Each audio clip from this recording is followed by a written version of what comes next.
لیا اس زمانے والوں میں سے،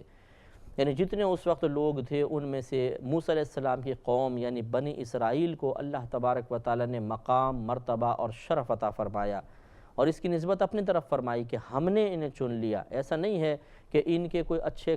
اعمال تھے، ان میں کوئی خصوصیات تھیں جس کی بنا پر یہ منتخب ہو گئے تھے، نہیں، بلکہ ان کو منتخب کیا گیا تھا، کیونکہ یہ تو بڑی سرکش قوم تھی۔ بار بار انہوں نے موسیٰ علیہ السلام کے حکم کو ٹالا، بار بار یہ عذاب میں گرفتار ہوئے، اور پھر اللہ تعالیٰ کے حکم سے موسیٰ علیہ السلام کی دعاؤں کی برکت سے ان سے عذاب کو دور کیا گیا۔ تو لہٰذا یہ اللہ کا فضل و کرم تھا کہ اللہ نے ان کو دانستہ طور پر باقاعدہ ارادتاً ان کا انتخاب ہوا، اور ان کو عالمین اس زمانے کے جہان والوں پر فوقیت مل گئی۔ وَآتَيْنَاهُم مِّنَ الْآيَاتِ مَا فِيهِ بَلَاءٌ مُبِينٌ، اور ہم نے انہیں وہ نشانیاں عطا فرمائیں کہ جن میں واضح آزمائش تھی۔ بعضوں نے یہاں بلاؤن کا ترجمہ انعام بھی کیا ہے کہ جس میں صریح انعام تھا، یعنی جو ان کو اللہ تعالیٰ نے چشمے عطا فرمائے، من و سلوہ عطا فرمایا، آسمان سے یعنی کھانا نازل ہوتا تھا، جو ان کو فرعونیوں سے نجات دی، یہ ایسے انعامات تھے کہ یا تو یہ واضح انعام، ان کا اس کا ترجمہ اگر یوں کریں تو واضح انعام تھے، یا یہ ایک آزمائش تھی کہ اللہ تعالیٰ اتنے بڑے بڑے انعامات دے کر ان کو آزماتا رہا کہ اب یہ اللہ تعالیٰ کی مکمل طور پہ فرما برداری کی طرف مائل ہوتے ہیں یا نہیں ہوتے، لیکن ہر دفعہ انہوں نے سرکشی کو ہی اختیار کیا۔ إِنَّ هَٰؤُلَاءِ لَيَقُولُونَ إِنْ هِيَ إِلَّا مَوْتَتُنَا الْأُولَىٰ وَمَا نَحْنُ بِمُنشَرِينَ۔ اب اللہ تعالیٰ پھر کفاران قریش کی طرف اپنے کلام کا رخ پھیرتا ہے اور ارشاد فرمایا کہ إِنَّ هَٰؤُلَاءِ، بے شک یہ لوگ، لَيَقُولُونَ، ضرور یہ بات کہتے ہیں، إِنْ هِيَ إِلَّا مَوْتَتُنَا الْأُولَىٰ، کہ بے شک ہمارا یہ ایک دفعہ کا مرنا، پہلی مرتبہ کا مرنا ہے، وما نحن بمنشرین، اور اس کے بعد ہم نہیں اٹھائے جائیں گے۔ یعنی یہ کفار اس زمانے کے کہتے تھے بس ایک دفعہ ہمیں مریں گے، پھر کہاں اٹھانا ہوگا ہمیں۔ اس سے معلوم ہوا کہ اس زمانے کے کفار میں دوسرے جنم کا کوئی تصور نہیں تھا، وہ یہی تصور رکھتے تھے کہ ایک دفعہ مریں گے اور سب ختم ہو جائے گا، پھر ہم اٹھیں گے ہی نہیں۔ لیکن آج کل مطلب اس نظریے کو ایجاد کیا گیا ہے، یہ نظریہ آج کل ہے کہ 7 جنم ہوتے ہیں، ایک دفعہ مرے گا آدمی، پھر دوسرے کسی صورت میں وہ پیدا کیا جائے گا، ضروری نہیں کہ انسان ہی پیدا ہو، جانور بھی بن کے پیدا ہو سکتا ہے، اور ہو سکتا ہے پہلے وہ جانور ہو بعد میں انسان بن کے پیدا کیا جائے، یہ ان کے ہاں نظریات ہیں بہرحال۔ لیکن اس زمانے کے کفار کا یہ نظریہ تھا کہ جب ایک دفعہ ہم مر جائیں گے اس کے بعد دوبارہ نہیں اٹھائے جائیں گے، لہٰذا وہ عقیدہ آخرت کا گویا کہ انکار کرتے تھے۔ فَأْتُوا بِآبَائِنَا إِن كُنتُمْ صَادِقِينَ، اب یہ ایک جہالت بھرا قول انہوں نے اس طرح کہتے تھے کہ جب نبی کریم صلی اللہ علیہ وسلم انہیں فرماتے کہ تم ایک دن اٹھائے جاؤ گے، تو وہ کہتے اچھا اگر تم سچے ہو نا تو ہمارے جو آباء و اجداد پہلے مر گئے انہیں ذرا زندہ کر کے بتاؤ، انہیں لے کر آؤ تو پھر ہم مان جائیں گے۔ یہ ایک بیجا مطالبہ تھا، کیونکہ اللہ تبارک و تعالیٰ کی طرف سے جب یہ وعدہ کیا جا رہا ہے کہ ایک مقررہ وقت پر سب کو اٹھایا جائے گا، تو یقینی سی بات ہے کہ اللہ تبارک و تعالیٰ کا قول بدلتا نہیں ہے، تو پھر دنیا میں اس بات کا مطالبہ کرنا جی فلاں کو زندہ کر دیا جائے تو ہم ایمان لے کر آئیں گے، بیجا مطالبہ ہے۔ اگر تمہیں یقین کرنا ہے تو غیبی امور پر یقین کرو، اللہ تعالیٰ کی غیبی خبروں پہ یقین کرو، وہی ایمان معتبر ہے، دیکھ کے تو سب ایمان لے آتے ہیں۔ لہٰذا اللہ تعالیٰ نے ان کے اس قول کو یہاں نقل فرما کر ان کی کم عقلی کی طرف اشارہ فرمایا، تو انہوں نے کہا فَأْتُوا، تو لے آؤ تم بھی آبائنا، ہمارے آباء و اجداد کو، ان کنتم صادقین، اگر تم سچے ہو تو۔ اللہ نے فرمایا اہم خیرن، کیا وہ بہتر ہیں، ام قوم تبع، یا تبع کی قوم۔ یہ یمن کے ایک بادشاہ تھے جو صاحب ایمان تھے، اور ان کی قوم بڑی زوراور، بڑی سخت جنگجو قسم کی قوم تھی۔ والذین من قبلہم، اور وہ جو ان سے بھی پہلے تھے، یعنی اور بہت ساری قومیں، اہلکناہم، ہم نے انہیں ہلاک کر دیا، انہم کانوا مجرمین، بے شک یہ مجرم لوگ تھے۔ یعنی تبع رضی اللہ تعالی عنہ جو ایک مسلمان بادشاہ تھے، ان کی قوم نے ان کی اطاعت نہیں کی، اسی طرح پہلے اور قومیں گزری۔ اللہ نے فرمایا کیا یہ بہتر ہیں یا وہ قومیں بہتر تھیں، یعنی قوت کے اعتبار سے،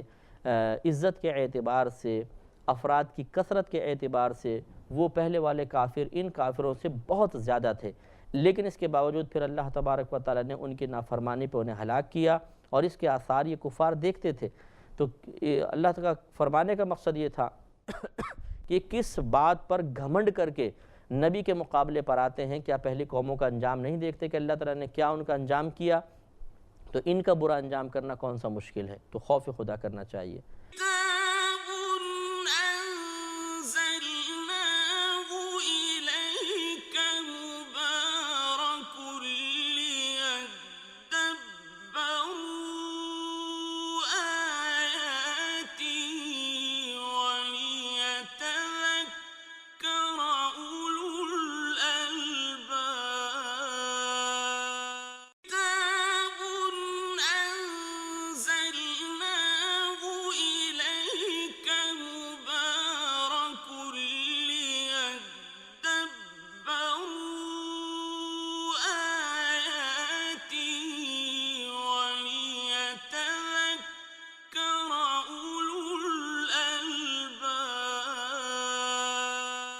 آگے ارشاد فرمایا کہ وما خلقنا السماوات والارض وما بینہما لاعبین، اور جو ہم نے پیدا کیا آسمانوں اور زمین کو، یعنی ماں کو نافیہ رکھیں کہ نہیں پیدا کیا ہم نے آسمانوں اور زمین کو، وما بینہما، اور جو ان دونوں کے درمیان ہے، لاعبین، بیکار، کھیل کود کے لیے پیدا نہیں کیا، بلکہ اللہ تبارک و تعالی نے ان کو ایک خاص مقصد کے لیے پیدا کیا ہے۔ اب میں آپ سے یہ پوچھوں اگر کہ وہ خاص مقصد کیا ہے بتائیے، تو یقینی سی بات ہے کہ آپ یہ تو نہیں کہیں گے کہ اللہ تعالیٰ نے ہمیں کھانے پینے کے لیے پیدا کیا، اللہ نے ہمیں دولت جمع کرنے کے لیے، جھوٹی اور عارضی عزت جمع کرنے کے لیے، چاہے وہ ناجائز کاموں کے ذریعے ہی کیوں نہ ہو، اور دنیا میں سونے کے لیے، کھانے پینے کے لیے بھیجا؟ یقینی سی بات ہے کہ نہیں۔ اللہ تبارک و تعالیٰ نے خود قرآن عظیم میں ارشاد فرمایا کہ وما خلقت الجن والانس الا لیعبدون، نہیں پیدا کیا میں نے جنوں اور انسانوں کو مگر اپنی عبادت کے لیے۔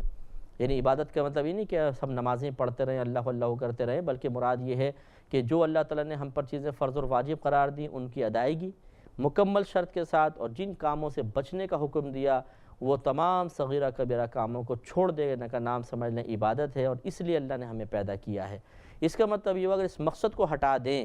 تو پھر اللہ نے فرمایا کہ ہم نے تمہیں بیکار پیدا کیا ہے صرف کھیل کود کے لیے، معلوم یہ ہوا کہ یہ چیز اصل مقصد تھی، اس کو ہی ہٹا دیا جائے تو پھر تو لعب رہ جاتا ہے، بیکار رہ جاتا ہے۔ اس کا مطلب یہ ہوا کہ کھانے پینے کو اپنا مقصد حیات بنا لینا، فیشن کو، گانے باجوں کو، گناہوں کو، دولت کو کے جمع کرنے کو، اپنے ایک کاروباری سے دوسرے کاروباری کے آگے بڑھ جانا، اس جذبے کو اللہ تبارک و تعالیٰ نے اس مقصد کے لیے پیدا نہیں کیا۔ یہ بیکار چیزیں ہیں، دنیا میں یہ ختم ہو جائیں گی۔ ایک سیٹ کروڑوں روپے کماتا ہے لیکن کھاتا اتنا ہی ہے جیسے ایک عام آدمی کھاتا ہے، اتنا اس کے پیٹ میں جاتا ہے، باقی سب یہیں پڑا رہ جائے گا، اور وہ حسرت کے ساتھ دنیا سے رخصت ہوگا۔ جو جتنا بڑا مالدار ہے اسے مرتے وقت اتنی ہی زیادہ حسرت ہوگی، یاد رکھیں۔ یہ ضروری بھی نہیں ہے، بہرحال اللہ تعالیٰ حسرت سے بچائے، اس کی مرضی ہے، لیکن اکثر قاعدہ یہی بیان ہوا جو حدیثوں سے ثابت ہے کہ ایسا شخص جو بہت زیادہ جمع کرتا ہے وہ اتنی ہی اذیت میں مرتا ہے، کیونکہ اسے اپنے کروڑوں اربوں خربوں اپنے سے جدا ہونے کا غم بھی ہوتا ہے۔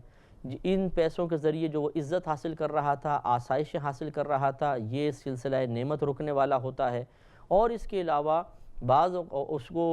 خیال آتا ہے کہ اس پیسے کے جمع کرنے میں جو میں نے فراڈ کیا تھا، ناجائز کام کیے تھے، اس کے مال کی محبت میں لوگوں کے حقوق غصب کیے تھے، اب اس کا حساب دینا پڑے گا، مال یہیں رہ گیا، حساب کتاب ساتھ جا رہا ہے۔ یہ تمام چیزیں اسے غم میں اور آزمائش میں مبتلا کر دیتی ہیں۔ اسی لیے ہم بار بار سمجھاتے ہیں، عرض کرتے ہیں کہ پیسہ رکھا رہے گا کوئی فائدہ نہیں ہے، اسے خرچ کیجئے۔ اگر آپ نہیں خرچ کریں گے تو آپ کے مرنے کے بعد دوسرے خرچ کریں گے، اور ہو سکتا ہے ایسے مقام پہ خرچ کر جائیں کہ جو آپ کے لیے گناہ جاریہ بن جائے، یا ایسے مقام پہ خرچ کریں کہ آپ قبر میں لیٹ کے جل رہے ہوں اور کڑ رہے ہوں کہ کاش یہ پیسہ میرے ثواب کے لیے خرچ کر دیا جاتا، کاش یہ میرے آخرت کے درجات کی بلندی کے لیے استعمال کر دیا جاتا، لیکن آپ کی دولت بے دردی کے ساتھ بیکار کاموں میں لٹائی جا رہی ہوگی اور آپ کچھ بھی حاصل نہیں کر سکیں گے۔ اس لیے انسان اپنا ذہن بنا کر زندگی میں جو کر جائے بس یہ اچھا ہے، مرنے کے بعد پھر وہ کچھ بھی نہیں کر سکتا، وہ سوچتا ہی رہے گا، پچھتاتا رہے گا، اس کو پھر اس کی مرضی کے موافق کوئی کام کرنے کا موقع نہیں مل سکتا۔ وَمَا خَلَقْنَاهُمَا إِلَّا بِالْحَقِّ، اور نہیں پیدا کیا ہم نے ان دونوں کو یعنی زمین و آسمان کو مگر حق کے ساتھ۔ وَلَكِنَّ أَكْثَرَهُمْ لَا يَعْلَمُونَ، اور لیکن ان میں سے اکثر یہ بات نہیں جانتے ہیں۔ یہی وجہ ہے کہ کافروں کو چھوڑ دیجئے، مسلمان کو ہی دیکھ لیجئے کہ آج وہ اپنے مقصد حیات کو جانتا ہے کہ میرا مقصد حیات کیا ہے، اور اگر جانتا ہے تو کیا اس مقصد حیات کے حصول کے لیے یا اس کی تکمیل کے لیے وہ سنجیدگی سے کوشش کر رہا ہے؟ تو یقیناً نظر آئے گا کہ نہیں کر رہا۔ آج مسلمان اللہ سے غافل ہے، رسمی طور پہ تھوڑی سی عبادت اختیار کرنے کے بعد یہ سمجھتا ہے کہ اب اللہ تبارک و تعالیٰ کو میری مرضی کے موافق مجھے نتیجہ فراہم کرنا چاہیے۔ وہ اپنے آپ کو اللہ کی مرضی یا رسول کی مرضی کے تابع کرنے کے لیے تیار نہیں ہے، بلکہ غالباً مسلمان کی خواہش اس کے عمل اور کردار کی بنا پر یوں نظر آتی ہے کہ وہ یہ چاہتا ہے کہ اللہ اور اس کے رسول کی مرضی میری مرضی کے تابع ہو جائے، کہ میں اپنی مرضی کے موافق سب کچھ اختیار کروں، اس سے اللہ بھی راضی ہو، رسول بھی راضی ہو جائے، اور آخرت میں مجھے میری مرضی کے مطابق جنت میں ڈال دیا جائے، چاہے اللہ رسول کی اپنی کوئی بھی مرضی ہو۔ ایسا ہم نے ایک اپنا ذہن بنا لیا ہے جس کی بنا پر نہ ہم خوف خدا محسوس کر رہے ہیں، نہ نبی کریم صلی اللہ علیہ وسلم کی طرف سے ہدایت کو کما حقہ حاصل کر رہے ہیں، اور نتیجہ آپ کے سامنے ہے کہ مسلمانوں کی دنیا میں حالت کیا ہے۔ اِنَّ یوم الفصل میقاتہم اجمعین، بے شک فیصلے کا دن ان سب کی میعاد ہے۔ میقات کہتے ہیں ویسے میقات معنی میعاد، ایک وعدے کا مقام، وعدے کا دن۔ تو یہ اللہ نے ارشاد فرمایا کہ یوم الفصل،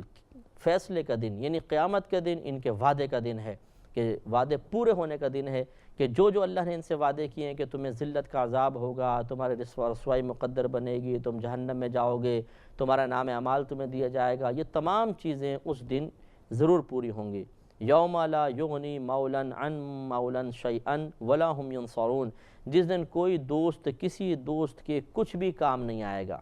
کفار و مشرکین میں، مسلمان تو کام آئیں گے، ولا هم ینصرون، اور نہ ان کی مدد کی جائے گی، الا من رحم اللہ، مگر جس پر اللہ تعالیٰ رحم فرمائے۔ دیکھیں استثناء فرما دیا کہ کوئی کسی کا دوست نہیں ہوگا، الا من رحم اللہ، مگر جس پر اللہ تعالیٰ کرم فرمائے، رحم فرمائے، اور یہ مسلمان ہوں گے۔ انہ هو العزیز الرحیم، بے شک وہی عزت والا مہربان ہے۔ انا شجرۃ الزقوم، اب یہاں سے اللہ تبارک و تعالیٰ نے کفار کے عذاب کو بیان کیا کہ آنکھیں بند کر کے آدمی تصور کرے تو لرز جاتا ہے کہ بے شک یہ عذاب برداشت کرنا انسانی طاقت کے مطلب انسانی طاقت کے بس میں نہیں ہے کہ اس کو برداشت کر سکے، لیکن برداشت کرنا پڑے گا۔ تو ایک ہے قوت برداشت والا عذاب، اس میں پھر بھی کچھ چل جاتا ہے، ایک ہے کہ زبردستی کسی عذاب میں گرفتار کر دیا جائے، یہ بہت اذیت ہوتی ہے۔ مثال کے طور پہ ایک آدمی کو زندہ جلا دیا جائے لیکن ہاتھ پاؤں کھول دیے جائیں تو وہ بھاگ کر کچھ نہ کچھ اپنا تدارک کر سکتا ہے، زمین پہ لوٹے گا، کوئی چیز اپنے اوپر ڈال لے گا جس کی بنا پر آگ رک سکتی ہے، لیکن کسی کے ہاتھ پاؤں لوہے کی زنجیروں سے باندھ کر پھر اس پہ پیٹرول چھڑک کر آگ لگا دی جائے تو یقیناً اس میں زیادہ عذاب ہے، زیادہ اس کو تکلیف ہوگی، کیونکہ یہ مینٹلی زیادہ خوفزدہ ہوگا کہ اب اس کے لیے راہ فرار کا کوئی راستہ نہیں ہے، تو راہ فرار کوئی بھی اس کے لیے نہیں ہے، تو یقینی سی بات ہے کہ اس میں اس کو زیادہ عذاب محسوس ہوگا۔ تو بروز قیامت بھی ایسے ہوگا، کہیں بھاگ نہیں سکیں گے، مقید ہوں گے، اور شدید قسم کے عذابات ہوں گے جن کی کچھ تفصیل اللہ تعالیٰ نے اب یہاں سے بیان فرمائی۔ تو ارشاد ہوتا ہے کہ اِنَّا شَجَرَةَ الزَّقُوم، بے شک زقوم کا درخت، زقوم کانٹے دار ایک درخت کا نام ہے، طعام الاثیم، یہ گنہگاروں کی خوراک ہے، گنہگار سے مراد کفار، مشرکین، منافقین۔ کل مہلی یغلی فی البطون، اللہ نے فرمایا کل مہلی، پگھلے ہوا تانبے کی مثل، یغلی فی البطون، یہ تانبے کی پگھلے ہوئے تانبے کی طرح پیٹوں میں جوش مارتا ہے۔ یعنی ایک تو زقوم درخت کھانے کو دیا جائے گا جس کے بارے میں نبی کریم صلی اللہ علیہ وسلم نے فرمایا کہ جب انہیں سخت بھوک لگے کہ اللہ تعالیٰ سے عرض کریں گے رب کریم کچھ کھانے کو دے، تو زقوم دیا جائے گا۔ یہ کانٹے دار جھاڑیاں ہوں گی، اسے لے کے کھانے پہ مجبور ہوں گے، کھائیں گے تو کانٹے گلے میں اٹک جائیں گے۔ تو یہ سوچیں گے کہ دنیا میں جب گلے میں کچھ اٹکتا تھا تو ہمیں پانی پی کر ہم اس کو اندر اتارتے تھے، تو اللہ کی بارگاہ میں تمنا کریں گے کہ اللہ تعالیٰ ہمیں پانی عطا فرما، تو ان کو ایسا پانی دیا جائے گا جو پگھلے ہوئے تانبے کی طرح ہوگا، یعنی گرم کھولتا ہوا شدید قسم کا، وہ جب یہ پئیں گے تو ان کے پیٹوں کے اندر جوش مارے گا، کا غلی الحمیم، جیسے کھولتا ہوا پانی جوش مارتا ہے۔ خذوہ، اللہ تعالیٰ ارشاد فرمائے گا انہیں پکڑ لو، فاعتلوہ الی سواء الجحیم، ٹھیک بھڑکتی آگ کی طرف زبردستی گھسیٹتے ہوئے لے جاؤ، یعنی کفار کا اخروی انجام ہوگا۔ اس پہ انشاءاللہ کلام مزید جاری رہے گا۔ وآخر دعوانا ان الحمدللہ رب العالمین۔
الحمدللہ رب العالمین والصلاة والسلام علی سید الانبیاء والمرسلین اما بعد فاعوذ باللہ من الشیطان الرجیم بسم اللہ الرحمن الرحیم۔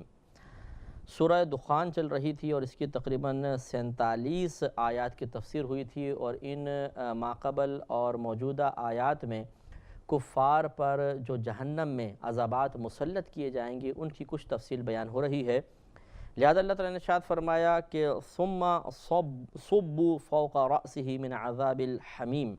پھر اس کے سر کے اوپر کھولتے پانی کا عذاب ڈالو۔ یعنی پیچھے آیت یہ گزری تھی 47ویں آیت میں، جس میں اللہ نے فرمایا خذوہ، کہ تم اے فرشتوں تم اس کو کافر کو پکڑ لو، فاعتلوہ، پھر اسے گھسیٹو، زبردستی زور سے گھسیٹو، الی سواء الجحیم، ٹھیک بھڑکتی آپ کی آگ کی طرف، یعنی جو بالکل مناسب طریقے سے پیدا کی گئی ہے اس بھڑکتی ہوئی آگ کی طرف اس کافر کو گھسیٹ کے لے جاؤ۔ ثم صبوا، پھر ڈالو تم فوق رأسہ، اس کے سر کے اوپر سے، من عذاب الحمیم، گرم کھولتے پانی کا عذاب۔ یعنی یہ اس طرح ہوگا کہ کافر کو پکڑ کے جہنم میں کھڑا کر دیا جائے گا اور کھولتا ہوا پانی ڈالا جائے گا، جس سے اس کے سر کی کھال پگھل جائے گی، پورے بدن کی کھال پگھلے گی اور صرف ہڈیوں کا ڈھانچہ رہ جائے گا۔ اب یہ نہیں کہ معاملہ سارا ختم ہو جائے پھر ایک دم صحیح ہو جائے گا، پھر کھولتا ہوا پانی ڈالا جائے گا۔ کروڑوں کے قریب کفار ہوں گے جہنم میں، اور وہ چیخ رہے ہوں گے، چلا رہے ہوں گے، اور اللہ تعالیٰ اس طرح ان کو مختلف عذابات میں گرفتار فرمائے گا۔ ذُقْ، انہیں کہا جائے گا کہ چکھ، انک انت العزیز الکریم، ہاں بے شک تو ہی بڑی عزت والا کرم والا ہے۔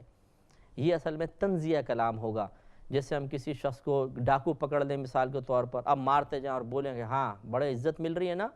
بہت مزہ آ رہا ہے، بڑا مقام حاصل ہو رہا ہے، تو یہ اس طرح تنزیہ جملے کہنے سے یہ ایک اور تکلیف اور اذیت ہوتی ہے، اور خصوصاً اگر کوئی شریف آدمی ہو اس کے لیے تو اس طرح کے تنزیہ جملے اور زیادہ باعث تکلیف اور اذیت ہوتے ہیں۔ مار کی تکلیف کم ہے، زبان کی تکلیف بڑی شدید اور سخت ہوتی ہے، لہٰذا دونوں طرح کا عذاب ہوگا، جسمانی عذاب بھی ہے، روحانی عذاب بھی ہے، ذہن کے اوپر بھی ایک ٹینشن ٹارچر ہے، اور قلب کے اوپر بھی ان کے سخت ندامت پچھتاوا اور اس قسم کے تنزیہ کلام کی بنا پر غم طاری ہوگا، اور ظاہری عذاب بھی ہو رہا ہوگا۔ اِنَّ هَذَا مَا كُنْتُمْ بِهِ تَمْتَرُونَ، یہ ہے وہ جس میں تم شبہ کیا کرتے تھے۔ تو دیکھیے آج بھی چاہیے کہ قرآن کا مطالعہ کیا جائے، کہ آج بھی بہت سے لوگ قرآنی خبروں کے بارے میں شک میں گرفتار ہیں۔ ایسا نہ ہو کہ ایک وقت ہو کہ یہ خطاب آپ سے بھی ہو جائے کہ یہی وہ چیز ہے دیکھو جس کے بارے میں تم شک کیا کرتے تھے۔ اس لیے ہماری خواہش یہی ہے، ہم یہی ریکویسٹ کریں گے کہ اسلام کا مطالعہ کیا جائے، قرآن کا مطالعہ کیا جائے، اس کو سنجیدگی سے پڑھا جائے، اور پڑھنے کے بعد غور و تفکر کیا جائے کہ اس جیسی بہترین کتاب، حق کتاب پوری کائنات میں موجود نہیں ہے۔ لہٰذا اس پر ایمان لانے کا مطلب ہے اللہ تعالیٰ کی باتوں پر یقین رکھنا، اور اللہ تعالیٰ کی باتوں پر یقین رکھنے کا مطلب ہے اخروی نجات۔ تو پھر آپ ہی ہوں گے جو آخرت میں نجات پا رہے ہوں گے، فخر سے کھڑے ہوں گے، اللہ تعالیٰ کا شکر ادا کر رہے ہوں گے کہ آپ نے دوسروں کی بات نہیں مانی اور آپ کم از کم اس دلدل سے باہر نکل آئے۔ لیکن اگر آپ تسلیم نہیں کریں گے تو یہ آخرت میں بہت زیادہ پچھتاوے کا سبب بن سکتا ہے۔ اب جیسے کہ اللہ تبارک و تعالیٰ کی اکثر عادت کریمہ ہے، اسلوب قرآنیہ ہے، کہ اللہ تعالیٰ کافروں کا تذکرہ فرماتا ہے تو اس کے بعد مومنوں کا، اگر جہنمیوں کا تذکرہ کرتا ہے تو جنتیوں کا، تو پیچھے جہنمیوں کا تذکرہ ہوا تو کچھ جنتیوں کے احوال بھی اللہ نے بیان فرمائے۔ ان المتقین فی مقام امین، بے شک ڈر والے متقی لوگ امن کی جگہ میں ہیں، یعنی جنت میں ہیں، فی جنات و عیون، باغوں اور چشموں میں، یلبسون من سندس و استبرق متقابلین، وہ ریشم کے، یہ سندس اور استبرق دونوں ریشم کی مختلف اقسام ہیں، کہ وہ ریشم کے لباس پہنے ہوں گے، ایک دوسرے کے مقابل ہوں گے۔ جیسے ہمارے یہاں پہ کوئی کچہری لگ جاتی ہے، یہاں کرسیاں ایک دوسرے سے باتیں کر رہے ہیں، اس طریقے سے وہاں پر بھی تخت بچھائے جائیں گے، اور جنتی ایک دوسرے کے سامنے بیٹھے ہوں گے، نعمتیں کھا رہے ہوں گے، بہترین قسم کا ان کا لباس ہوگا، ایک دوسرے سے گفتگو کر رہے ہوں گے۔ کذالک، معاملہ اسی طرح ہے۔ وَزَوَّجْنَاهُمْ بِحُورٍ عِین، اور انہیں ان کی شادی کروائی جائے گی ایسی حوروں کے ساتھ، ایسی عورتوں کے ساتھ کہ جو نہایت سیاہ اور روشن بڑی آنکھوں والی ہیں۔ بحور عین، کہ ان کی آنکھیں بھی بڑی ہیں، سیاہ ہیں، اور روشن آنکھیں، چمکتی ہوئی آنکھ۔ ایک ہوتا ہے کہ جو سفیدی ہوتی ہے آنکھوں کی ان میں کچھ کچھ پیلا پن ہوتا ہے۔ بعضوں کی آنکھیں بڑی خوبصورت اس انداز سے ہوتی ہیں، اس اعتبار سے ہوتی ہیں کہ کالے ڈھیلے کے بعد جو سفیدی پوری آنکھ میں وہ انتہائی چمکدار ہوتی ہے اور اس میں بالکل ذرہ برابر گندگی نہیں ہوتی۔ یہ اگر آپ کو دیکھنا ہو تو چھوٹے بچوں کو دیکھیے، جو 6 مہینے کا ہو، 8 مہینے کا ہو، سال کا بچہ ہو، کبھی اس کی آنکھ کھول کے آپ غور سے دیکھیے، پوری پھاڑ مت دیجیے گا، کھول کر آنکھ دیکھیے تو آپ یہ دیکھیں گے انتہائی سفیدی ہوتی ہے اور بالکل کالا ڈھیلا لگنمایا نظر آ رہا ہوتا ہے۔ یہ بڑی خوبصورت آنکھ ہوتی ہے۔ تو اس جنتی عورت کی خوبصورتی بیان کرنا مقصود ہے تاکہ قلب میں رغبت پیدا ہو کہ اللہ تبارک و تعالی نے متقین کے لیے ایسے ایسے پیارے انعامات جمع کر رکھے ہیں۔ اس حور کے بارے میں نبی کریم صلی اللہ علیہ وسلم نے غیبی خبر دیتے ہوئے ارشاد فرمایا کہ اگر وہ حور دنیا میں صرف اپنا ناخن ظاہر کر دے تو مشرق و مغرب روشن ہو جائیں گے، یعنی سورج اپنی روشنی بھول جائے، ایسا اللہ تبارک و تعالی نے اس کو روشن بنایا ہے۔ اور ایک روایت میں ہے، آپ نے ارشاد فرمایا کہ اگر وہ اپنی اوڑھنی یعنی دوپٹہ دنیا میں ڈال دے تو دنیا کے سارے لوگ فتنے میں مبتلا ہو جائیں گے، یعنی وہ ایسا معطر ہوگا، ایسا چمکدار، ایسا نفیس ہوگا کہ سارے لڑیں گے آپس میں کہ اس کو میں حاصل کرتا ہوں۔ تو ایسی وہ عظیم نعمت اللہ نے تیار کر رکھی ہے ان لوگوں کے لیے جو دنیا میں اپنے آپ کو گناہوں سے بچاتے ہیں، نیکیوں پہ استقامت حاصل کرتے ہیں، اپنے قلب کی، زبان کی حفاظت کرتے ہیں، گناہوں سے دوری اختیار کرتے ہیں اور گناہوں سے دوری کی وقتی اور معمولی آسان سی مشقت کو برداشت کرتے ہیں، اس کے لیے اللہ تعالیٰ اتنا بڑا انعام عطا فرمائے گا۔ یدعون فیہا بکل فاکہۃ آمنین، وہ اس میں جنت میں ہر قسم کے پھل کو طلب کر رہے ہوں گے، آمنین امن والوں میں سے ہو کر، یعنی بالکل امن میں ہوں گے۔ کوئی ایسا نہیں ہے کہ قیمت دینی پڑے گی، کوئی ڈانٹ ٹپٹ ہو رہی ہو یا لائن میں لگ جاؤ بھی پھر تمہیں پھل ملے گا، ایسا کچھ بھی نہیں۔ وہاں پر تو وہ ادنا درجے کا جنتی جو ہوگا، آپ کو بتایا تھا کہ نبی کریم صلی اللہ علیہ وسلم نے ارشاد فرمایا کہ اسے دنیا سے 10 گنا زیادہ بڑی جنت دی جائے گی،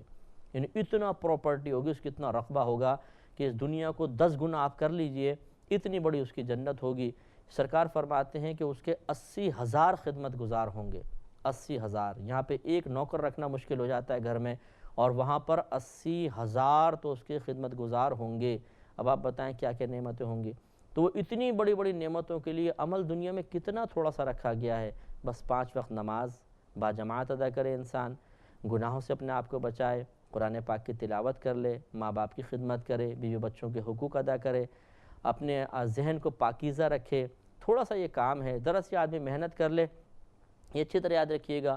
گناہ چھوڑنا ابتداءً مشکل ہے، لیکن جب گناہ چھوڑنا عادت میں شامل ہو جائے، عبادت اختیار کرنا ابتداءً مشکل ہے، لیکن جب عبادت اختیار کرنا عادت بن جاتا ہے تو پھر آدمی کی مشقت ختم ہو جاتی ہے۔ کوشش یہی کرنی چاہیے کہ گناہ چھوڑنے کو اور عبادت اختیار کرنے کو اپنی عادت بنا لیں۔ جب ایک کام عادت میں شامل ہو جاتا ہے تو تکلف آزمائش ختم ہوتی ہے۔ مثال کے طور پہ دیکھیے، ایک باڈی بلڈر ہے، اس کی عادت ہے کہ روزانہ وہ 2 گھنٹے ویٹ اٹھاتا ہے، ورزش وغیرہ کرتا ہے، اسے اس میں کوئی مشقت محسوس نہیں ہوگی۔ ایک کھلاڑی ہے، صبح سے شام تک کھیلنا اس کی عادت میں شامل ہے، کوئی مشقت محسوس نہیں ہوگی۔ ایک ورکر ہے، آفس میں آتا ہے، اپنا کام کرتا ہے، صبح سے شام تک اس کی عادت میں شامل ہے کہ کام اسے کرنا ہے، کوئی کوفت محسوس نہیں ہوگی۔ جو بہنیں گھر کا ریگولر کام کرتی ہیں وہ ان کی عادت میں شامل ہے، انہیں کوئی آزمائش محسوس نہیں ہوگی۔ اسی طریقے سے جب نماز پڑھنا، عبادت کرنا بالکل ہماری عادت اور روٹین میں شامل ہو جاتا ہے، مشقت ختم ہو جاتی ہے۔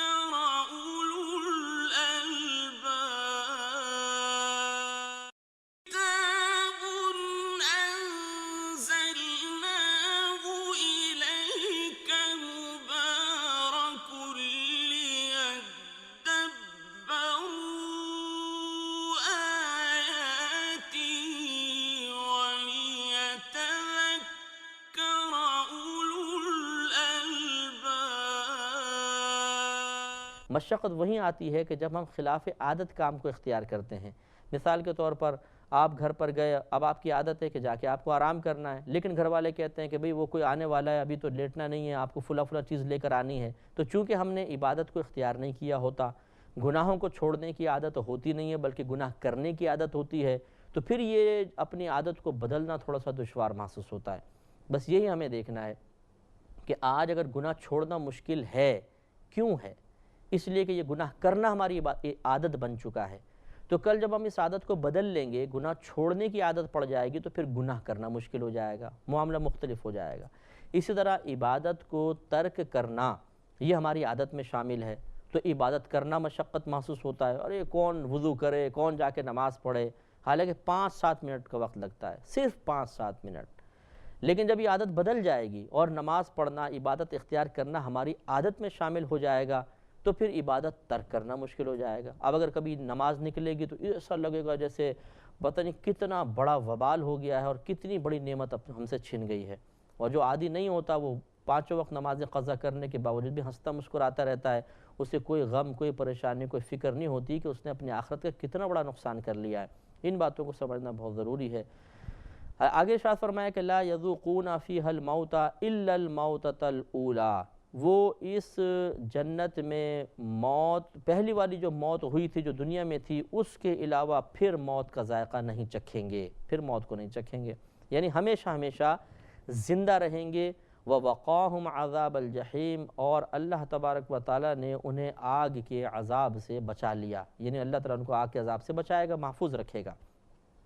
تو دو چیزیں ہیں، ایک تو یہ کہ انہیں کبھی عذاب نہیں ہوگا، دوسرا انہیں کبھی وہاں موت نہیں آئے گی۔ اسی کی طرف نبی کریم صلی اللہ علیہ وسلم کی ایک حدیث کا بھی اشارہ ہے۔ آپ نے ارشاد فرمایا جب جنتی جنت میں چلے جائیں گے اور اپنے اپنے درجات میں سیٹ ہو جائیں گے،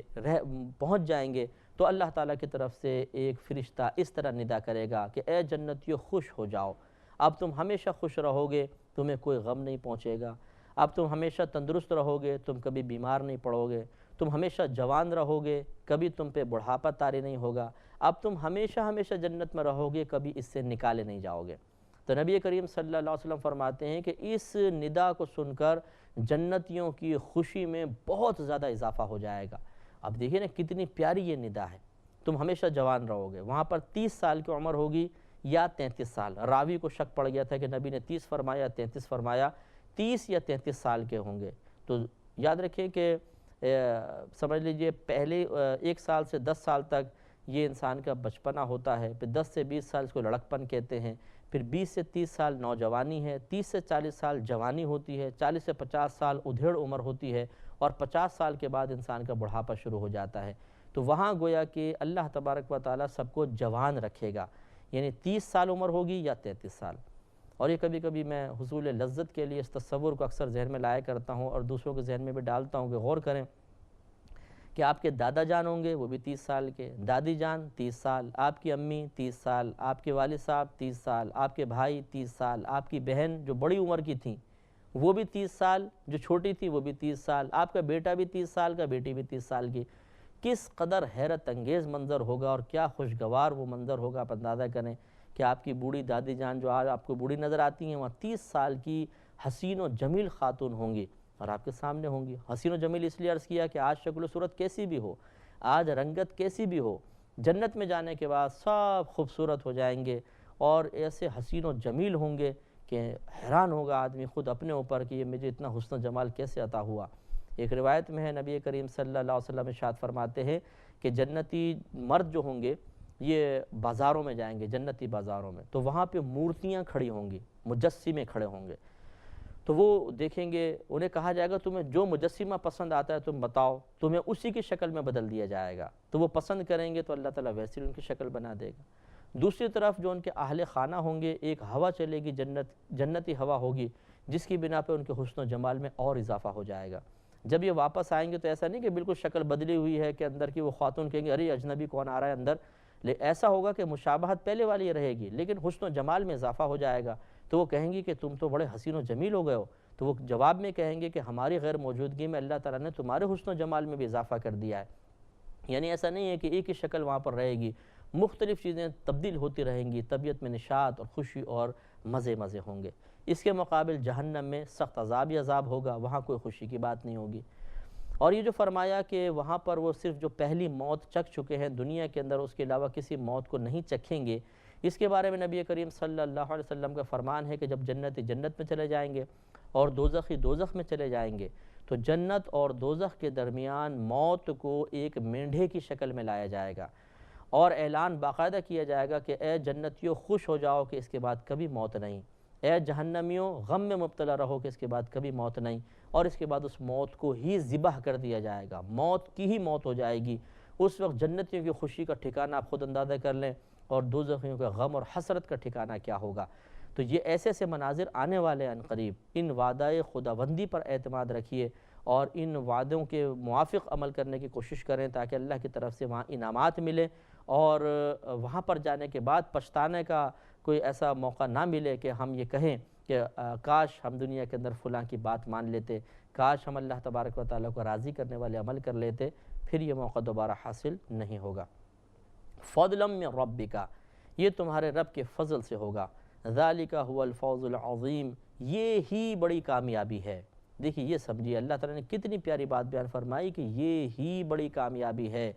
دنیا کا مال و متاع حاصل ہو جانا، نوکری بے ترقی مل جانا، کسی افسر کا یا کسی سیٹھ صاحب کا منظور نظر بن جانا، وقتی انعامات تو دلواتا ہے لیکن یہ کامیابی نہیں ہے، یہ عارضی کامیابیاں ہوتی ہیں۔ سیٹھ صاحب ناراض ہوئے نیچے آ جائیں گے، افسر ناراض ہوا نیچے آ جائیں گے، آج دولت ہے کل دیوالیہ ہو گئے، پھوٹی کوڑی کے محتاج ہو جائیں گے۔ انسان سے سب کچھ چھن سکتا ہے، لیکن اگر اللہ تبارک و تعالیٰ راضی ہو گیا اس کے بعد کچھ چھننا نہیں ہے۔ تو حقیقی کامیابی پھر یہی ہے، اسی کامیابی کے لیے ہمیں زیادہ عمل کرنا چاہیے۔ وَإِنَّمَا يَسَّرْنَاهُ بِاللِّسَانِكَ لَعَلَّهُمْ يَتَذَكَّرُونَ، تو ہم نے اس قرآن کو تمہاری زبان میں آسان کر دیا تاکہ یہ لوگ سمجھیں۔ یعنی نبی کریم صلی اللہ علیہ وسلم کی زبان عربی تھی، اس عربی زبان میں اس قرآن کا سمجھنا اللہ نے آسان فرمایا تاکہ کفار سمجھیں، ہدایت حاصل کریں۔ لیکن یہاں سمجھنے سے مراد ان آیات کا سمجھنا ہے کہ جو احکام شرعیہ سے تعلق نہیں رکھتی ہیں، یعنی ان آیات میں تعویلات وغیرہ کی یعنی مزید وضاحت کی ضرورت نہیں ہوتی ہے۔ عام آیات عذاب کی ہیں، ثواب کی ہیں، ترغیب کی ہیں، ضرب الامثال ہیں، مثالیں بیان کی گئی ہیں وغیرہ وغیرہ، ورنہ واقعی قرآن کا سمجھنا ہر ایک کے لیے آسان نہیں ہے۔ جو آیات ایسی ہیں جن میں تعویل یا اپنی رائے کی گنجائش ہے کہ اس کی وضاحت کرنی پڑے گی، اسی طرح جو احکام شرعیہ سے متعلق آیات ہیں عوام الناس ان کو ہرگز نہیں سمجھ سکتی ہے۔ ان کے سمجھنے کے لیے اور ان سے احکام کو مستنبط کرنے کے لیے اصول ہیں جن کا سیکھنا پڑتا ہے، عوام ان اصولوں کو نہ جانتی ہے نہ اس سے استفادہ کر سکتی ہے۔ فَارْتَقِبْ إِنَّهُمْ مُرْتَقِبُونَ، تو آپ انتظار کیجئے، یہ کفار بھی کسی انتظار میں ہیں، یعنی حبیب کریم آپ بھی انتظار کیجئے، ان کو مہلت دیجئے، یہ جہاد سے پہلے کی آیات ہے، اور یہ بھی کسی انتظار میں ہیں یعنی اللہ کی گرفت کے انتظار میں ہیں۔ وآخر دعوانا ان الحمد للہ رب العالمین۔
الحمد للہ رب العالمین والصلاة والسلام علی سید الانبیاء والمرسلین، اما بعد فاعوذ باللہ من الشیطان الرجیم، بسم اللہ الرحمن الرحیم۔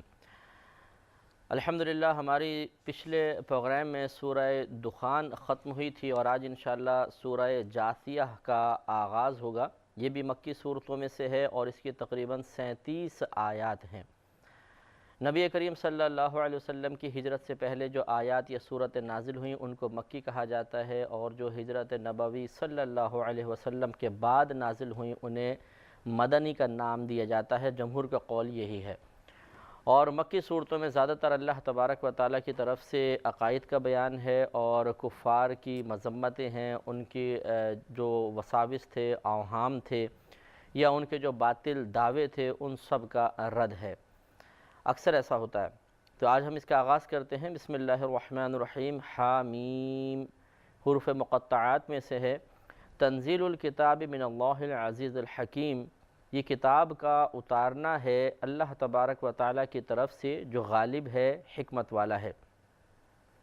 اِنَّ فِي السَّمَاوَاتِ وَالْأَرْضِ لَآيَاتٍ لِلْمُؤْمِنِينَ، بے شک آسمانوں میں اور زمین میں ضرور نشانیاں ہیں ایمان والوں کے لیے۔ تو غیر ایمان والے یعنی جو غیر مسلم ہوتے ہیں، جن کو ایمان کی دولت سے حصہ حاصل نہیں ہوا، اس قرآن عظیم میں یقیناً ان کے لیے بھی نشانیاں ہیں اگر وہ غور و تفکر کریں۔ لیکن یہاں کہنے کا مقصود یہ ہے کہ جن کو اللہ تبارک و تعالیٰ دولت ایمان سے مشرف فرماتا ہے، قرآن عظیم کی عظیم نشانیاں یا زمین و آسمان کی جو عظیم نشانیاں ہیں، انہیں دیکھنے، ان پہ غور و تفکر کرنے اور ان کے ذریعے درست معرفت الہی حاصل کرنے کی توفیق اہل ایمان کو حاصل ہوتی ہے۔ آگے اللہ تبارک و تعالیٰ نے اپنے احسانات کا، اپنے عظمت و قدرت کا ارشاد فرمایا، اس کے بارے میں ارشاد فرمایا وَفِي خَلْقِكُمْ، اور تمہاری پیدائش میں، وَمَا يَبُثُّ مِن دَابَّةٍ، اور جو جانور وہ پھیلاتا ہے، یعنی اللہ تبارک و تعالیٰ پھیلاتا ہے، آیات لقوم یوقنون، نشانیاں ہیں اس قوم کے لیے جو یقین رکھتی ہے، یقین والوں کے لیے نشانیاں ہیں، یعنی جن کو اللہ تبارک و تعالیٰ کی معرفت حاصل ہے، وہ اللہ تبارک و تعالیٰ کی قدرت و عظمت پر یقین رکھتے ہیں، انہیں ان جانوروں کو اور پھر خود اپنی پیدائش میں ہزارہا ایسی نشانیاں اور علامات نظر آتی ہیں جس سے ان کا ایمان مزید تقویت پاتا ہے اور ان کو یقین حاصل ہو جاتا ہے کہ اللہ تبارک و تعالیٰ یقیناً اس کائنات میں یقیناً اللہ تعالیٰ موجود ہے، پورے کائنات میں اپنے علم اور قدرت کے اعتبار سے وہ تصرف فرما رہا ہے، احاطہ کیے ہوئے ہے، اور یقیناً وہ ہمیں بروز قیامت ضرور اٹھائے گا، کیونکہ جو رب کریم اس دنیا میں اتنی عجیب و غریب چیزیں پیدا کرتا چلا جا رہا ہے، جن کے بعض ایسی چیزیں بھی ہیں جن کے پہلے کوئی نمونے موجود نہیں تھے، تو یقیناً جب ایک انسان کو وہ پیدا کر دے، اس کے بعد اسے مٹی میں ملا کر دوبارہ اٹھانا یہ کوئی مشکل بات نہیں ہوتی ہے، اس لیے کہ نئے سرے سے کسی چیز کا بنانا، ابتداً بنانا مشکل ہے، اور پھر بنانے کے بعد بگاڑ کر دوبارہ بنانا انتہائی آسان ہوتا ہے۔ وَاخْتِلَافِ اللَّيْلِ وَالنَّهَارِ وَمَا أَنزَلَ اللَّهُ مِنَ السَّمَاءِ مِن رِزْقٍ فَأَحْيَا بِهِ الْأَرْضَ بَعْدَ مَوْتِهَا وَتَصْرِيفِ الرِّيَاحِ آيَاتٌ لِقَوْمٍ يَعْقِلُونَ۔ اللہ تعالیٰ ارشاد فرماتا ہے، اور رات اور دن کے مختلف ہونے میں، اور وہ جو نازل فرماتا ہے اللہ تبارک و تعالیٰ آسمان سے یعنی رزق، پھر زندہ کرتا ہے اس کے ذریعے زمین کو اس کے مردہ ہو جانے کے بعد، اور ہواؤں کے پھرنے میں، یہ گھومنے میں، گردش میں، آیات نشانیاں ہیں لقوم یعقلون، ایسی قوم کے لیے جو عقل رکھتی ہے۔ تو یہاں پر اب اللہ تبارک و تعالیٰ نے عقل رکھنے والوں کے لیے ان چیزوں کو نشانیاں قرار دیا، اور اس میں سائنسدان بھی آ سکتے ہیں، غیر مسلم بھی آ سکتا ہے کہ ان کے لیے بھی اس میں نشانیاں ہیں کہ وہ اس پہ غور و تفکر کریں کہ جب دنیا کی ایک چھوٹی سی مشین بغیر کسی آپریٹر کے نہیں چلتی ہے، اس کو آپریٹ کرنے والا کوئی شخص چاہیے، تو پوری کائنات کس طریقے سے چل رہی ہے، اس کا نظام کیسے چل رہا ہے، یقیناً کوئی ایک ایسی ذات کا ہونا ضروری ہے۔ بلکہ اگر ہم اللہ تعالیٰ سے قطع نظر دیکھیں تو ہمیں یہ فیصلہ کرنا پڑے گا کہ بہت بڑی ایک باقاعدہ جماعت، ایک ٹیم ہونی چاہیے جو اس کائنات کے نظام کو چلائے، اور پھر اس ٹیم کو کنٹرول کرنے والا بھی کوئی نہ کوئی سپروائزر ہونا چاہیے۔ تو اللہ تبارک و تعالیٰ یقیناً اس پوری کائنات کو کنٹرول کر رہا ہے، اس کی دیکھ بھال فرما رہا ہے، وہ اس کائنات کو چلانے میں کسی کا محتاج نہیں، لیکن باقاعدہ یہ کائنات کا نظام ایک ٹیم ورک کا نتیجہ ہے جس کو اللہ نے مقرر کیا ہے،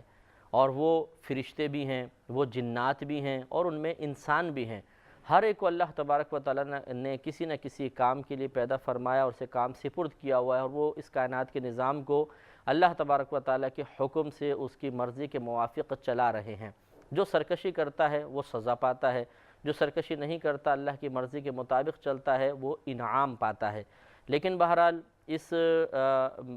تمام چیزیں جو اللہ نے ذکر فرمائیں کہ آسمان سے پانی نازل ہو رہا ہے، اس سے مردہ زمین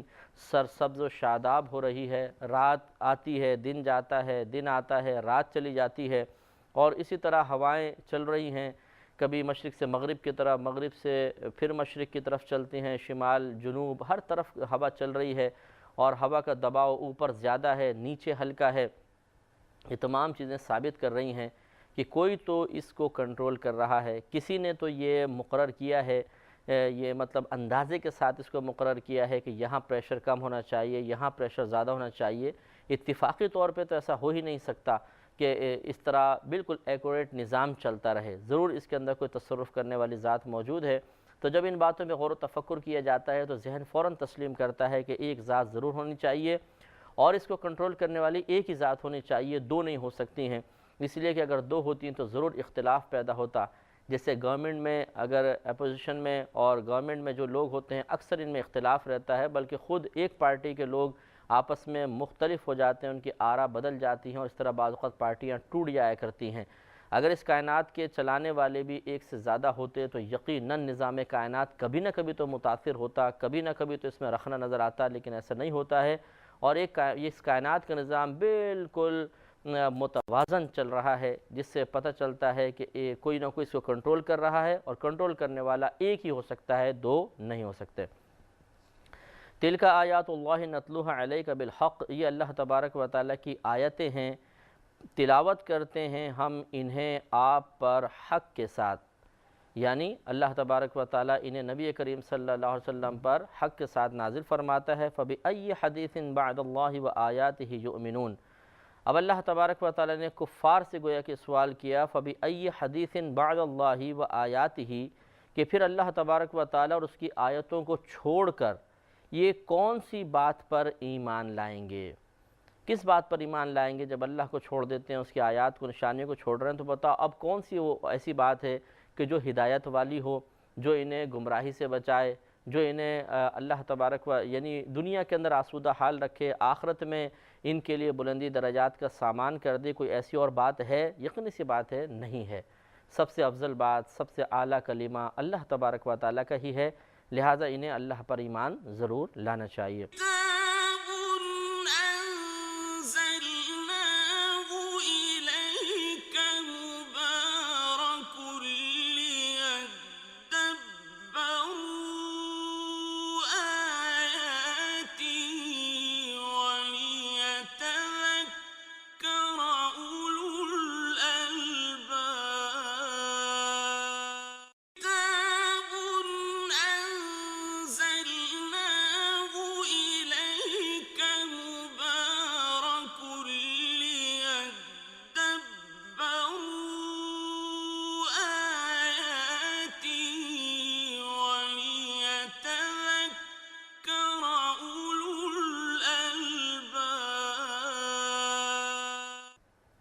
وَيْلٌ لِكُلِّ أَفَّاكٍ أَثِيمٍ، بربادی ہے ہر بڑے بہتان لگانے والے گناہگار کے لیے۔ اس سے مراد نضر بن حارث ہے، اس کے حق میں یہ نازل ہوئی۔ یہ نبی کریم صلی اللہ علیہ وسلم اور اسلام کا بڑا دشمن تھا، اور یہ تجارت کے لیے عجم میں جاتا تھا، عجمیوں کے پاس، وہاں سے ایران، عراق وغیرہ میں وہاں جاتا تھا، وہاں سے قصے کہانیاں لے کر آتا تھا، اور پھر رات میں لوگوں کو جمع کر کے کہتا تھا تم کیا یہ قرآن سنو گے، آؤ میں تمہیں سناتا ہوں۔ اور آپ کو معلوم ہے کہ قصے کہانیوں میں ایک اٹریکشن ہوتی ہے، ایک مزہ آتا ہے، کہانی سی ہوتی ہے تو طبیعت کی رغبت بھی ہوتی ہے۔ تو اس طرح یہ لوگوں کو جمع کر کے نبی کریم صلی اللہ علیہ وسلم کی باتیں سننے سے، آپ کی وعظ و نصیحت سننے سے روکا کرتا تھا۔ اس کی مذمت میں اللہ تعالیٰ نے آیات نازل فرمائیں کہ وَيْلٌ لِكُلِّ أَفَّاكٍ أَثِيمٍ، بربادی ہے ہر بڑے بہتان لگانے والے گناہگار کے لیے۔ یسمع آیات اللہ تتلی علیہ، یہ سنتا ہے اللہ تبارک و تعالیٰ کی ان آیات کو جو اس پر تلاوت کی جاتی ہیں، ثم یصر مستکبرا، پھر یہ اصرار کرتا ہے، مصر رہتا ہے، اسی اپنے سابقہ حالت پہ رہتا ہے، اس حال میں کہ تکبر کرتا ہے، کأن لم یسمعھا، گویا کہ اس نے ان آیات کو سنا ہی نہیں۔ فبشرہ بعذاب علیم، تو آپ اے حبیب کریم صلی اللہ علیہ وسلم اسے دردناک عذاب کی خوشخبری سنا دیجئے۔ خوشخبری یہ تنزیہ گویا کہ ایک لفظ ہے استعمال، جیسے ہم کہیں کہ ہاں بھئی تمہیں تو اب بڑے نقصان کی خوشخبری سنانے والے ہیں ہم، تو یہ خوشخبری اس کے حق میں یقینی سی بات ہے کہ یہ وعید ہے، لیکن اس کو خوشخبری کے لفظ سے تعبیر کیا گیا کہ اس کو یہ خوشخبری سنائیں کہ اس سے آخرت میں دردناک عذاب ہوگا۔ وَإِذَا عَلِمَ مِنْ آيَاتِنَا شَيْئًا، اور جب ہماری آیتوں میں سے کسی بات پر یہ اطلاع پاتا ہے، اتَّخَذَهَا هُزُوًا، تو یہ اس کا مذاق بناتا ہے، تو اس کو مطلب مستیاں سوچتی ہیں۔ جیسے آج کل بھی مسلمانوں میں بھی یہ چیز رائج ہو گئی ہے، اللہ تعالیٰ ہدایت عطا فرمائے کہ بعض اوقات جب کسی کی واعظ و نصیحت سنی جاتی ہے خصوصاً دینی حوالے سے، تو بعض لوگ مستیاں کر کر کے ان باتوں کا مذاق اڑاتے ہیں۔ جنت کی باتیں کریں گے تو مذاق سوچ جائے گا، دوزخ کی وعید سنائی جائیں گی تو خوف خدا محسوس نہیں کریں گے بلکہ اس کا مذاق اڑانا شروع کر دیں گے، نقل کریں گے، یا مطلب ایسے الٹے سیدھے باتیں کہ اچھا فرشتے پکڑیں گے میں ڈاج دے کے نکل جاؤں گا، پھر سب وہ ہنسنے لگیں گے ساتھ والے، لیکن یہ نہیں سوچتے کہ آج جن باتوں کا آپ مذاق اڑا رہے ہیں، کل جب اللہ تبارک و تعالیٰ کی بارگاہ میں پہنچیں گے، قرآن اس پر گواہ ہے کہ وہاں پر آپ ایک سوکھے پتے سے زیادہ لرز رہے ہوں گے، کانپ رہے ہوں گے، کمزور ہوں گے، اور وہاں پہ اپنی ان باتوں کا خمیازہ بھگتنے کا احساس شدید قسم کے رنج و غم میں مبتلا کر رہا ہوگا۔ اس وقت رحم بھری نگاہوں سے، مدد طلب نگاہوں سے سب کی جانب دیکھیں گے، لیکن ہر آنکھ میں اجنبیت نظر آئے گی، تو پھر کیا فائدہ ہوگا؟ آج کا آپ کا چہچہانا، آج دوسروں کو اس طریقے سے ہنسا کر دین کی طرف مائل کرنے سے روکنا، یا ان کے دل میں جو اللہ تعالیٰ کی طرف سے ایک نور پیدا ہو رہا تھا، ہدایت کی بات سن کر ان کا قلب متاثر ہو رہا تھا، اس تاثر کو ختم کرنے کی کوشش کرنا اور اسے اپنی کامیابی تصور کرنا، یہ کل ہو سکتا ہے قبر میں ہزاروں سال رلائے۔ تو اس لیے سوچنا چاہیے کہ یہ قطعاً مناسب نہیں، مسلمان کے لیے زیبا نہیں کہ کفار کی عادات کو اپنائے، بلکہ مسلمان کو اچھی عادتیں ہی اپنانی چاہیے۔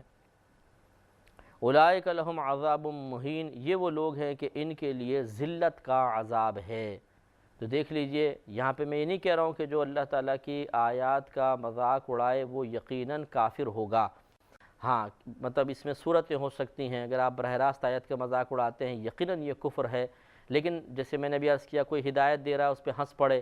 تو یہ ہمیشہ کفر نہیں ہوتا، بہرحال گمراہی ضرور ہوتا ہے، تو یہ کہنا مقصود نہیں ہے کہ جو اس قسم کی حرکت کرے گا وہ ضرور کافر ہو جائے گا، ہاں یہ ضرور ہے کہ کافر ہو سکتا ہے، اس لیے بچنا چاہیے، ہوشیار رہنا چاہیے۔ اور یہاں جو آیات نازل ہوئی ہیں یا یہ عذاب کی وعید جو بیان کی گئی ہے یقیناً کسی مسلمان کے لیے نہیں ہے، یہ کافر کے لیے ہے، لیکن سمجھانا یہی مقصود ہے کہ اگر آپ احتیاط نہیں کریں گے، خدا نہ کرے اگر ان مذاق مستیوں کی بنا پر غیر محسوس طریقے سے آپ کا ایمان ضائع ہو گیا تو پھر یہ وعید ہمارے لیے بھی ہو سکتی ہے، اس لیے ذرا احتیاط کرنی چاہیے۔ من ورائہم جہنم، ان کے پیچھے یعنی ان کفار کے پیچھے جہنم ہے، ولا یغنی عنہم ما کسبوا شیئا، اور انہیں کچھ کام نہ دے گا جو کچھ انہوں نے کمایا، یعنی دنیا کے اندر جو انہوں نے اعمال کیے یہ اعمال انہیں برود قیامت کچھ بھی نفع نہیں دیں گے۔ یہ بھی نص صریح ہے اس بات پر کہ کافر کا کوئی عمل اللہ تعالیٰ کی بارگاہ میں اس سے فائدہ مند نہیں ہوتا ہے۔ وَلَا مَتَّخَذُوا مِن دُونِ اللَّهِ أَوْلِيَاءَ، اللہ تبارک و تعالیٰ کی طرف سے ان کو قوت گویائی عطا کی جائے گی، وہ بولیں گے باقاعدہ اور خود بیزاریت کا اظہار کریں گے، تو وہاں پہ پھر یہ کافر بہت پچھتائے گا۔ وَلَهُمْ عَذَابٌ عَظِيمٌ، اور ان کے لیے بڑا عذاب ہے۔ هَذَا هُدًى، ہذا سے مراد قرآن پاک ہے کہ یہ ہدن ہدایت دینے والا ہے۔ والذین کفروا بآیات ربہم لہم عذاب من رجس علیم، اور جنہوں نے اپنے رب کی آیتوں کا انکار کیا ان کے لیے دردناک عذاب میں سے سخت تر عذاب ہے، یعنی شدید ترین عذاب اللہ نے ان کے لیے اجتماعی طور پر تیار کر رکھا ہے، اور اس عذاب میں سے حصے ان کفار کو ملیں گے۔ اس کے بعد اللہ تعالیٰ نے پھر اپنی عظمت و قدرت کا بیان کا آغاز فرمایا۔ اللہ الذی، اللہ تبارک و تعالی وہ ہے جس نے سخر لکم البحر، تمہارے لیے سمندر کو، دریا کو مسخر کر دیا، تمہارے تابع کر دیا، لتجری الفلک فیہ بامرہ، تاکہ چلیں کشتی اس میں اس کے حکم کے ساتھ۔ دریا کو تابع کرنے کا مطلب یہ ہے کہ دریا کو سکون دیا، سمندر کو سکون عطا فرمایا، ورنہ چاہتا تو اس کو بے سکون رکھتا، ہر وقت سمندر کا پانی جو ہے وہ ایک دم اونچے اونچے موجیں آتی رہتی ہیں، لیکن ہمیشہ ایسا نہیں ہوتا، جب اللہ تعالیٰ چاہتا ہے تو تیز ہواؤں کو حکم دیتا ہے، وہ آتی ہیں تو طوفان کی کیفیت ایک بن جاتی ہے، تو پھر کشتیاں ہچکولے لیتی ہیں، الٹ جاتی ہیں، لیکن یہ کیفیت دائمی تو نہیں ہوتی۔ اللہ تبارک و تعالیٰ سمندر کو پرسکون رکھتا ہے، دریاؤں کو پرسکون رکھتا ہے اور کشتیاں آسانی سے اس میں چلتی ہیں۔ تو یہ گویا کہ دریا کا پرسکون رکھنا، یہ ہمارے لیے اللہ تعالیٰ کی طرف سے اس دریا یا سمندر کو مسخر کر دینا ہے، ہمارے تابع کر دینا ہے، اور اس سے ہم فائدہ حاصل کرتے ہیں۔ اور یہ کیوں اللہ نے ایسا کیا؟ ارشاد فرمایا وَلِتَبْتَغُوا مِن فَضْلِهِ، اور اس لیے کہ تاکہ تم اس کا فضل تلاش کرو۔ فضل دو طرح تلاش ہوگا، ایک تو یہ کہ یعنی کئی اس کی صورتیں ہیں، مثلا ایک صورت یہ ہے کہ آپ سمندر میں جاتے ہیں، وہاں کشتیاں ٹھہراتے ہیں اور مچھلیاں جال ڈال کے پکڑتے ہیں، اس طرح اللہ کا فضل تلاش ہو جاتا ہے۔ یا کہیں پر ہیروں کی موجودگی کا احساس ہوتا ہے، غوطہ لگاتے ہیں اور وہاں سے ہیرے وغیرہ نکالے جاتے ہیں۔ یا سمندر کی تہہ میں بعض جگہ معدنیات ہوتی ہیں، یا اسی طرح کوئی آئل وغیرہ ہوتا ہے وہ نکالا جاتا ہے، اس طرح اللہ کا فضل تلاش ہوتا ہے۔ یا پھر ایک ملک سے دوسرے ملک آپ ٹریڈنگ کے لیے جاتے ہیں، تجارت کے لیے جاتے ہیں، یا اپنا مال جو مال تجارت ہے وہ ایک علاقے سے دوسرے علاقے تک پہنچاتے ہیں، تو یہ تمام صورتیں اللہ تبارک و تعالیٰ کے فضل کے تلاش کرنے کی ہیں۔ وَلَعَلَّكُمْ تَشْكُرُونَ، اور تاکہ تم شکر گزار ہو جاؤ۔ تو معلوم یہ ہوا کہ نعمتوں کا عطا فرمانا اس لیے نہیں ہے کہ صرف اس سے حظ نفس حاصل کیا جائے، مزے حاصل کیے جائیں، دنیاوی نفع حاصل کیے جائیں اور پھر اللہ تعالیٰ کو فراموش کر دیا جائے، نہیں، بلکہ ان کا بنیادی مقصد یہ ہے کہ ان کے استعمال کے ساتھ ہی اللہ تبارک و تعالیٰ کے کرم و فضل کا احساس دل میں بیدار کیا جائے، اور اسے اللہ تعالیٰ کا انعام تصور کر کے، اللہ کا کرم تصور کر کے اظہار شکر کیا جائے، چاہے قولی طور پر ہو، چاہے اعضاء کو اللہ تعالیٰ کی فرما برداری میں لگانے کے ذریعے ہو، اللہ کا بہرحال شکر ادا کرنا چاہیے۔ مزید ارشاد فرمایا وَسَخَّرَ لَكُم مَّا فِي السَّمَاوَاتِ وَمَا فِي الْأَرْضِ جَمِيعًا مِّنْهُ، اور تمہارے لیے اس نے مسخر کر دیے جو آسمانوں میں ہے اور جو زمین میں ہے۔ پھر انشاءاللہ کلام کریں گے کل کے پروگرام میں۔ وآخر دعوانا ان الحمدللہ رب العالمین۔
الحمدللہ رب العالمین والصلاة والسلام علی سید الانبیاء والمرسلین، اما بعد فاعوذ باللہ من الشیطان الرجیم، بسم اللہ الرحمن الرحیم۔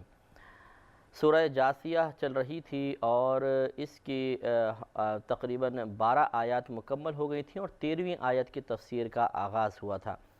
اس میں پھر اللہ تبارک و تعالیٰ نے اپنی عظمت و قدرت کا بیان فرمایا، اپنے احسانات کا تذکرہ فرمایا، تاکہ سننے والے مروت کے تقاضے کے تحت کہ اتنا بڑا محسن ہے اللہ تبارک و تعالیٰ، تو اس کا کہنا ماننا چاہیے، اس جو ایک باطنی تقاضا ہے اس قسم کے احسانات کو سن کر وہ فائدہ حاصل ہو، تو اللہ نے جا بجا قرآن پاک میں اپنے احسانات کا تذکرہ فرمایا۔ اب بہت سے احسان فراموشی کا مظاہرہ کرتے ہیں جیسے کفار نے کیا، کہ ان احسانات کو سننے، ان کو تسلیم کرنے، قلبی لحاظ سے ان کا اقرار کرنے کے باوجود انہوں نے اللہ تبارک و تعالیٰ کا کہنا نہ مانا۔ اسی طرح مسلمان جو پیدائشی طور پہ مسلمان ہے، اسے گھر بیٹھے ایمان کی دولت حاصل ہو گئی، لیکن بسا اوقات وہ بھی اسی طرح کر دیتا ہے کہ وہ اللہ تعالیٰ کے احسانات کو صحیح طریقے سے تسلیم نہیں کرتا ہے۔ یعنی تسلیم کرنا زبانی صرف ہوتا ہے، جو اس تسلیم کرنے کے بعد کچھ تقاضے ہیں، مروتاً بھی ہیں، کچھ طبعی تقاضے ہیں کہ محسن کا کہنا ماننا چاہیے، وہ کہنا ماننے سے روگردانی کر بیٹھتا ہے۔ لہذا ارشاد فرمایا وَسَخَّرَ لَكُم مَّا فِي السَّمَاوَاتِ وَمَا فِي الْأَرْضِ جَمِيعًا مِّنْهُ، اور مسخر کیا اللہ تبارک و تعالیٰ نے تمہارے لیے جو آسمانوں میں ہے اور جو زمین میں ہے، جَمِيعًا مِّنْهُ، تمام کا تمام اس کی طرف سے یعنی اللہ کی طرف سے یہ مسخر کر دیا گیا ہے۔ ان فی ذالک لآیات لقوم یتفکرون، بے شک اس میں ضرور نشانیاں ہیں ایسی قوم کے لیے جو غور و تفکر کرتی ہے۔ تو یہ اللہ نے زمین و آسمان کو جو کچھ اس کے درمیان ہے مسخر کر دیا ہمارے لیے، مطلب یہ ہے کہ اسے ہمارے لیے تابع کر دیا ہے، ایسا کر دیا ہے کہ ہم اگر کوشش کریں گے، تفکر کریں گے تو ان سب پر غالب آ جائیں گے۔ یہ اشارہ ہے اس طرف کہ دنیا کے اندر اور آسمان میں جو کچھ پیدا ہوا، اگر انسان مسلسل کوشش کرتا رہا تو ایک دن ہر چیز کی معرفت اور حقیقت حاصل کرنے میں کامیاب ہو جائے گا۔ جیسے کہ سائنسدان مسلسل تحقیقات کرتے چلے جا رہے ہیں، خلا میں پہنچے، اب آہستہ آہستہ خلا کے جو فاصلے ہیں وہ سمٹ رہے ہیں،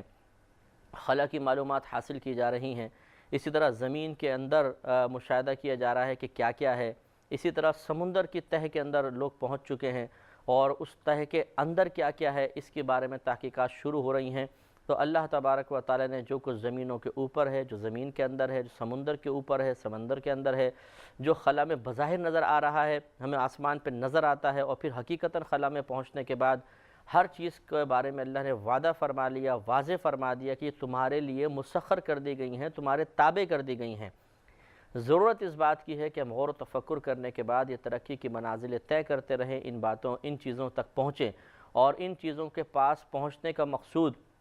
صرف یہ نہ ہو کہ ایک قلب میں تجسس کا مادہ ہے، اس مادے کی، اس جذبے کی تسکین مقصود ہے، نہیں، بلکہ معرفت الہی مقصود ہونی چاہیے کہ ابھی تو ہمیں کچھ چیزیں ہمارے سامنے آئی ہیں جن پر غور و تفکر کرنے کے بعد دل اس بات کا اقرار کرتا ہے اور جھک جاتا ہے کہ ہاں، ایک رب کریم اس پوری کائنات کو کنٹرول کر رہا ہے، اس نے اسے پیدا کیا ہے، اور پھر عقل حیران رہ جاتی ہے کیسا پیدا کیا ہے اور کیسی اس کی صناعت ہے۔ تو جب یہ آگے ہم بڑھتے چلے جائیں گے اور چیزیں ہمارے سامنے آتی چلی جائیں گی تو مزید ہمارا قلب مرعوب اور متاثر ہوگا، اللہ کی مزید معرفت حاصل ہوگی کہ واقعی اللہ تعالیٰ نے کیا کیا چیزیں پیدا کی ہیں اور وہ کیسی عظیم ذات ہے۔ تو اگر مقصود یہ معرفت الہی ہو تو فائدہ بھی ہے، اور اگر صرف کائنات کی ایک جستجو ہو کہ کائنات میں کیا کیا ہے اور صرف اس جذبہ جستجو کی تسکین مقصود ہو تو پھر ٹھیک ہے، ایک چیز منکشف تو ہو جائے گی کہ فلاں سیارے پہ کیا ہے، فلاں پہ کیا ہے، کیا کیا پایا گیا، تاریخ کیا تھی، مستقبل کیا ہوگا، لیکن اس سے اخروی فائدے حاصل نہیں ہو سکتے۔ اس لیے مسلمان کے لیے سعادت کی بات یہ ہے کہ وہ اس غور و تفکر کے سلسلے کو صحیح نیت کے ساتھ اگر کرے اور آگے لے کر چلے تو انشاءاللہ اس کے لیے یہ تفکر بھی عبادت، یہ تمام کوشش بھی عبادت ہو سکتی ہے، کیونکہ اللہ تعالیٰ نے جب اس میں نشانیاں رکھی ہیں، خود فرمایا ان فی ذالک لآیات لقوم یتفکرون، جو اس کا مطلب یہ ہے کہ اللہ تعالیٰ نے قصداً ان چیزوں کو پیدا کر کے ان میں نشانیاں رکھیں، ان کے علامات مقرر کر دیں تاکہ ہم اس پہ غور و تفکر کریں۔ تو جب یہ اللہ کی مشیت کے موافق عمل ہو رہا ہے تو یقیناً اس پہ ثواب بھی مرتب ہوگا، اجر بھی ملے گا۔ لیکن انما الاعمال بالنیات، نبی کریم صلی اللہ علیہ وسلم کا فرمان ہے کہ اعمال کے ثواب کا دار و مدار نیتوں پر ہے۔ قل للذین آمنوا، آپ فرما دیجئے ان کے لیے جو ایمان لائے، یغفروا للذین لا یرجون ایام اللہ، کہ درگزر کریں ان لوگوں سے جو اللہ تعالیٰ کے دنوں کی امید نہیں رکھتے ہیں۔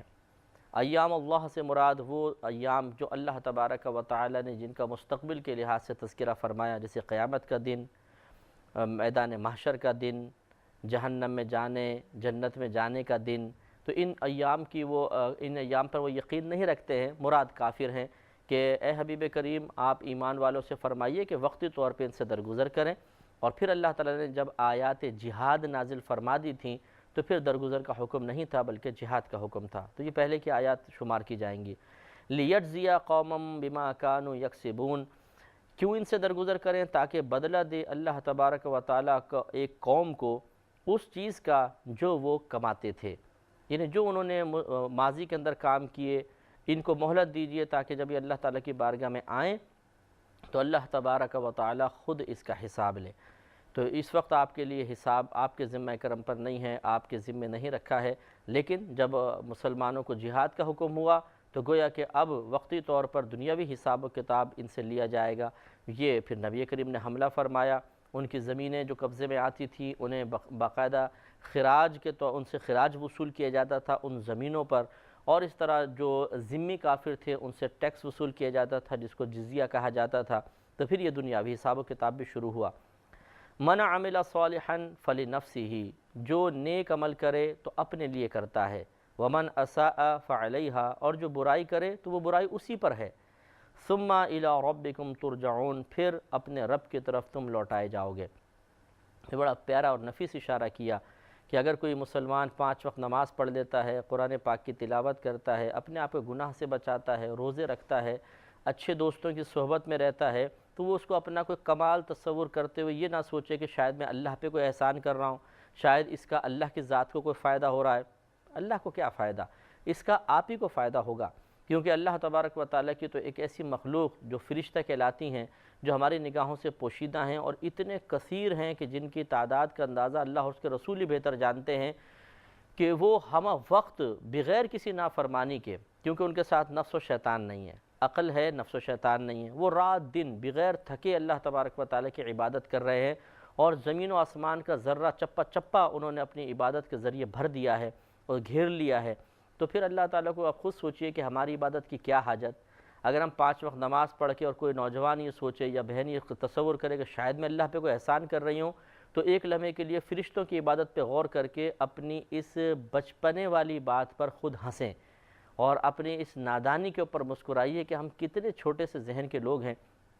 کہ اللہ تعالیٰ کی اربوں خربوں بلکہ لا تعداد مخلوق رات دن سجدے میں، تسبیحات میں، رکوع میں، قیام میں اللہ تبارک و تعالیٰ کی عبادت میں مصروف عمل ہے، تو وہ سب ایک طرف، اور آپ کی 5 وقت ہماری ٹوٹی پھوٹی عبادت، اس کے اوپر ہم ناز کریں کہ جی ہم شاید اللہ پہ کوئی احسان کر رہے ہیں، تو انتہائی بے وقوفی کی بات ہے۔ یوں سمجھ لیجئے جیسے ایک بادشاہ ہو اور ہزارہا ملکوں بہت سارے ملکوں پہ اس کی حکومت ہو، اور ہر طرف سے اس کے ملکوں کی آمدنی اس کے پاس آتی ہو جو اربوں خربوں کے حساب سے ہے، اور پھر آپ اس بادشاہ کے دربار میں جائیں اور اسے 5-10 روپے کا تحفہ دیں، اور پھر دل میں گمان کریں کہ میں نے اس پہ بڑا احسان کیا کہ 10 روپے کا تحفہ دے دیا، تو بے وقوفی کی بات ہے کہ اس کے پاس تو پورے کروڑوں کی تعداد میں اربوں خربوں کے حساب سے دولت آ رہی ہے، آپ کے 10 روپے کی کیا حیثیت؟ تو اس لیے ہمیں سمجھنا چاہیے کہ جو ہم نیک اعمال کر رہے ہیں یہ اللہ کی ذات پر کوئی احسان نہیں، اپنی ہی ذات پر احسان ہے۔